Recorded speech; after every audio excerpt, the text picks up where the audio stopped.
मित्रों नमस्कार, मेरा नाम है दीपिका और आप सभी का एक बार फिर से स्वागत है दीपिका डेली डोज में। और यहाँ पे हम बात कर रहे हैं इस्लामिक नेटो की।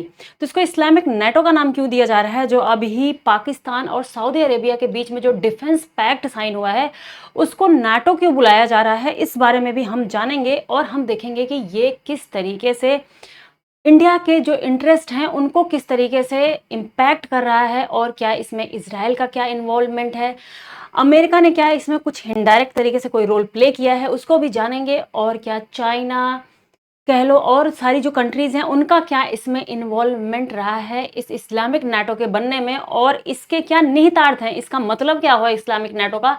ये सारी चीजें हम जानेंगे आज के सेशन में, और ये आज का सेशन बहुत ही इंपॉर्टेंट होने वाला है, बहुत कुछ आपको सीखने को मिलेगा। तो बने रहिए हमारे साथ में। तो बात यहाँ पे जैसे आप देख पा रहे हैं कि की जा रही है इस्लामिक नेटो की। तो इस्लामिक नेटो यही है कि जो पाकिस्तान है, अभी 15 सितंबर को दोहा में ओआईसी की मीटिंग चल रही थी। ओआईसी मतलब ऑर्गेनाइजेशन ऑफ इस्लामिक कोऑपरेशन, मतलब जो इस्लामिक स्टेट्स हैं उनका एक ऑर्गेनाइजेशन है, उनके इंटरेस्ट को बचाने के लिए, उनके इंटरेस्ट को सुरक्षित करने के लिए उनका एक ऑर्गेनाइजेशन बनाया गया था। 1969 में बनाया गया था ये ऑर्गेनाइजेशन। तो जब अभी 9 सितंबर को कतर की राजधानी दोहा पे इजराइल ने हमला कर दिया था, उसके बाद में ही एक जो है इमरजेंसी मीटिंग कंडक्ट करवाई जाती है ओआईसी की। कहाँ पे? दोहा में ही करवाई जाती है मीटिंग। और उस मीटिंग को लेकर के कयास लगाए जा रहे थे कि ये हो सकता है कि इजराइल के खिलाफ सारे मुस्लिम जो कंट्रीज हैं, मिडल ईस्ट की कंट्रीज हैं, उनका एकजुट होना यहाँ पे दिखाई दे रहा था। लेकिन उसके बाद में ही हम देखते हैं कि यहाँ पे बात आती है शहबाज शरीफ की। पाकिस्तान भी यहाँ अपना एक रोल प्ले करने पहुंच जाता है, जो कि सऊदी अरेबिया के साथ में पाकिस्तान एक डील साइन करता है, डिफेंस पैक्ट साइन करता है। इसका मतलब ये है कि ये डिफेंस पैक्ट का मतलब यहाँ पे कहा जा रहा है कि अगर इन दोनों कंट्रीज में से किसी भी कंट्री के ऊपर कोई अन्य देश हमला करता है, तो इसका मतलब वो हमला दोनों देशों के खिलाफ माना जाएगा और वो दोनों देश मिल करके उस हमले का जवाब देंगे। तो यहाँ पे बात ये हो रही है कि क्या इसमें जो अमेरिका है उसका भी कोई इनडायरेक्ट हाथ समझ में आ रहा है किसी को कि नहीं। मेन बात तो यही है कि जो पाकिस्तान है, इसको काफ़ी टाइम से सऊदी अरेबिया सपोर्ट करता आया है, फाइनेंशियली काफ़ी ज़्यादा जो है क्या कहते हैं, आप समझ लो दान देता आया है एक तरीके से पाकिस्तान को सऊदी अरेबिया। आज से नहीं, बहुत पहले से ही 1971 में जब इंडिया पाकिस्तान की लड़ाई हुई थी, उसके बाद 1974 में पहली बार $300 मिलियन का जो है सऊदी अरेबिया ने पाकिस्तान को एक तरीके से हेल्प प्रोवाइड करवाई थी। उसके बाद से कंटिन्यूअसली पाकिस्तान को जब भी ज़रूरत पड़ती रहती है तो वो हाथ फैलाता रहता है सऊदी अरेबिया के सामने, और वो कुछ ना कुछ पाकिस्तान को देता रहता है। तो यहाँ पे बात ये हो रही है कि जो पाकिस्तान का परमाणु जो न्यूक्लियर वेपन्स हैं, क्या जो न्यूक्लियर वेपन हैं उनको लेकर के भी कोई डील साइन हुई है सऊदी अरेबिया और पाकिस्तान के बीच में कि नहीं, इसके भी कयास लगाए जा रहे थे। तो किसी एनोनिमस जो है, मतलब अनामिता के उस पर किसी ने बयान दिया उन्हीं की तरफ से कि हाँ, इसमें ये डील भी शामिल होगी। लेकिन बात यह है कि जो पाकिस्तान का परमाणु एनर्जी है, जो परमाणु हथियार है पाकिस्तान के, उनको भी बनाने में एक तरीके से सऊदी अरेबिया का हमेशा से हाथ रहा है।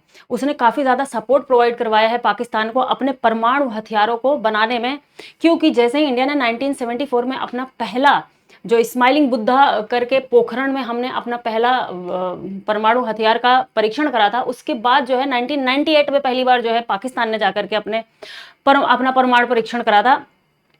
तो ये सब चीज़ों के पहले क्या हो रहा था कि कुछ 5 कंट्रीज ही थी जिनके पास में न्यूक्लियर वेपन था। उसमें अमेरिका आता है, आपका P5 कंट्रीज, जो कि आज के टाइम पे जो यूएन सिक्योरिटी काउंसिल है, सुरक्षा परिषद है, उसके जो मेंबर्स हैं वही वो सारे मेंबर्स हैं जिनके पास पहले से ही न्यूक्लियर पावर था। और वो नहीं चाहते थे कि बाद में जब ये जापान के ऊपर 1945 में हिरोशिमा नागासाकी में जो है लिटिल बॉय और फैट मैन का जब परीक्षण ही समझो एक तरीके से किया गया था, टेस्टिंग ही थी वो अमेरिका की कि वो पहली बार उसको चेक करना चाहता था, तो उसने जापान के ऊपर उस चीज़ को चेक कर लिया था और वहाँ पे कितना ज़्यादा तबाही मची थी। और आज के टाइम पे भी उन सारी जगहों पे उसका आज तक इतने उसके रेडिएशन का आज तक इतना ज़्यादा असर है कि अभी भी वहाँ पे बच्चे विकलांग पैदा होते हैं। तो इन सारी चीज़ों को लेकर के, न्यूक्लियर वेपन को लेकर के एक बहुत ज़्यादा डर फैल गया था फिर लोगों के बीच में। और उसके बाद में एनपीटी आई थी, नॉन प्रोलिफरेशन ट्रीटी, मतलब परमाणु अप्रसार संधि आई थी, जिसका मतलब था कि अब उसके 2 सिद्धांत आए थे कि इसमें जो भी कंट्रीज़ है जिनके पास पहले से ही परमाणु हथियार हैं, वो किसी दूसरी कंट्री को ये हथियार सप्लाई नहीं करेंगे या वो किसी दूसरी कंट्री को ये टेक्नोलॉजी ट्रांसफ़र नहीं करेंगे। और दूसरी चीज़ ये हुई थी कि जो और भी सारी कंट्रीज़ हैं, वो खुद से भी जो है परमाणु हथियार नहीं बनाएँगी। तो इसमें साइन किया था सिर्फ़ इन 5 कंट्रीज़ ने, रशिया हो गया, चाइना हो गया, यूनाइटेड स्टेट हो गया, यूनाइटेड किंगडम हो गया, मतलब आपका जो है ब्रिटेन हो गया, अगला आपका फ्रांस हो गया। तो ये 5 कंट्रीज ने मिल करके इसको साइन किया था।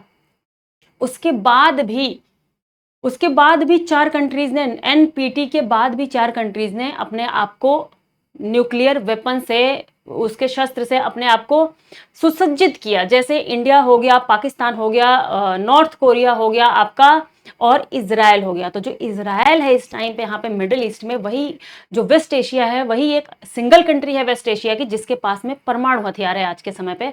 बाकी और कंट्रीज के पास में परमाणु हथियार नहीं है, जो खास करके जो इस्लामिक कंट्रीज है। तो यहाँ पे ये कयास लगाए जा रहे हैं कि जब ये पैक्ट साइन हुआ है, जो डिफेंस पैक्ट साइन हुआ है, तो इसमें परमाणु हथियार का भी लेन देन एक तरीके से शामिल हो सकता है। क्योंकि जिस तरीके से इज़राइल हमले करते जा रहा है, अभी जब से पैलेस्टीन के ऊपर अटैक करने के बाद से, जब से हमास ने इज़राइल के ऊपर अटैक किया 7 अक्टूबर के बाद से, उसके बाद जब से शुरू किया है इज़राइल ने लगभग सीरिया, ईरान कह लो आप, इराक कह लो आप, सब जगह, लेबनान, सब जगह जो है बॉम्ब दाग दिए हैं एक तरीके से इज़राइल ने। और पहले ही आप कुछ दिन पहले देख रहे हो कि कतर के राजधानी दोहा पे भी कर दिया था, जो एकदम से अनएक्सपेक्टेड था, कोई सोच भी नहीं रहा था कि ऐसा हो भी सकता है यहाँ पे। तो इज़राइल किसी की सुनने के मूड में नहीं है। और उसके बाद से अभी हमने एक वीडियो और भी बनाई थी अपनी इसी ही सेशन में कि टर्की के ऊपर कैसे कयास लगाया जा रहा था। टर्की का खुद का बयान आया था, उनके डिफेंस जो प्रवक्ता हैं उनका खुद का बयान आ रहा था कि ऐसा हो सकता है कि इन फ्यूचर इज़राइल उठ करके टर्की के ऊपर भी गोलियां बरसा दे, बॉम्बार्डिंग कर दे। तो ये सारी चीज़ों को देखते हुए सारी जो कंट्रीज़ हैं, जो सारी इस्लामिक कंट्रीज़ हैं, क्योंकि जो इज़राइल है उसने खुली चुनौती दे दी कि भाई जहाँ-जहाँ पे भी हमास के मेंबर हैं, मैं उन सारी जगहों पे हमले करने के लिए ऑथराइज़्ड हूँ, मैं वहाँ पे हमले कर सकता हूँ, मैं पहले ही बता दे रहा हूँ। या तो आप लोग उनको निकाल के मेरे सामने ले आओ या मैं खुद से हमले वहाँ पे कर दूँगा। तो ये सारी चीज़ों को देखते हुए लगभग सारी जो कंट्रीज़ हैं इस्लामिक कंट्रीज़, उनमें एक थोड़ा-सा भय का माहौल तो बना हुआ है। अब ये कहा जा रहा था कि क्या सारी जो कंट्रीज़ हैं, जो मोहम्मडन कंट्रीज़ हैं, जो इस्लामिक कंट्रीज़ हैं, वो सब मिल करके क्या इज़राइल का विरोध करने वाली हैं? तो यहाँ पे जो अमेरिका है उसका जो सेंट्रल कमांड है, उसका जो एयर बेस है वो कहाँ पे इस टाइम पे है? कतर में। कतर में उसका एयर बेस होने के बाद भी जब अमेरिका कतर को नहीं बचा पाया है इज़राइल के अटैक से, तो कहा यह जा रहा है कि अब कोई भी कंट्री अमेरिका के ऊपर, उसकी सुरक्षा गारंटी के ऊपर कोई भी कंट्री भरोसा नहीं कर रही है कि तुम हमें कोई सुरक्षा प्रोवाइड करवा पाओगे। अब हम खुद से ही अपनी सुरक्षा का बेड़ा उठाएंगे।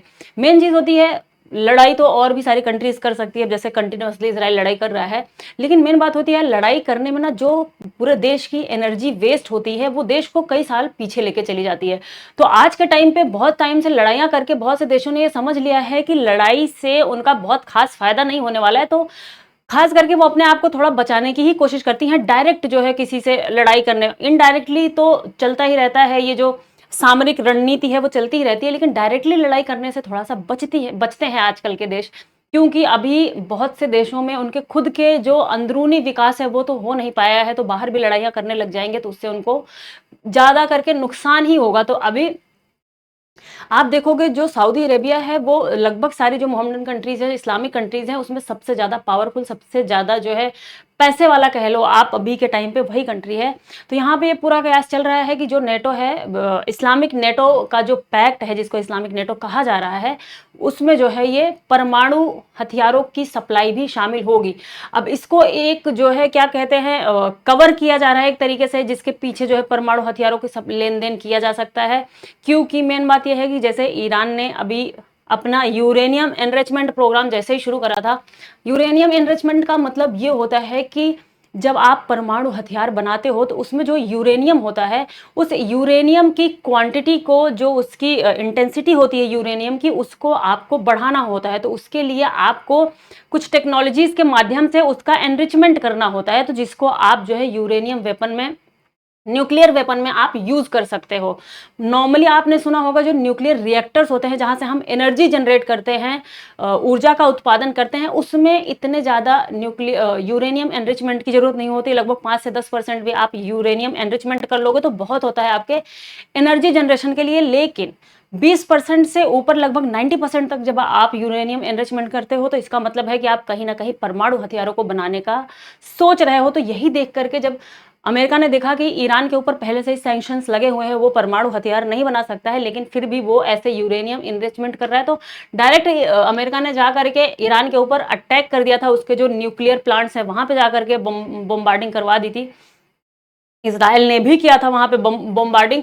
लेकिन अब इसको जो है ये कहा जा रहा है कि एक तरीके से इसके आड़ लेकर के न्यूक्लियर वेपन्स की सप्लाई भी यहाँ पे की जा सकती है, क्योंकि डायरेक्टली अगर सामने आता है सऊदी अरेबिया तो हो सकता है बाकी कंट्रीज विरोध करे, और जो है हो सकता है ये भी कि इसमें अमेरिका का भी इनडायरेक्ट हाथ हो सकता है। क्योंकि हो सकता है ये कि सामने से अमेरिका ये ना कह पाता हो कि हाँ ठीक है आप जा करके न्यूक्लियर वेपन्स को ले लो, लेकिन इनडायरेक्टली क्योंकि हमारी इमेज है, हम इस तरीके से अपने आप को हमने शो किया है हमेशा कि हम इसके खिलाफ रहे हैं, हम किसी भी कंट्री में जो न्यूक्लियर वेपन है, न्यूक्लियर हथियार है, उसको बढ़ने नहीं देंगे।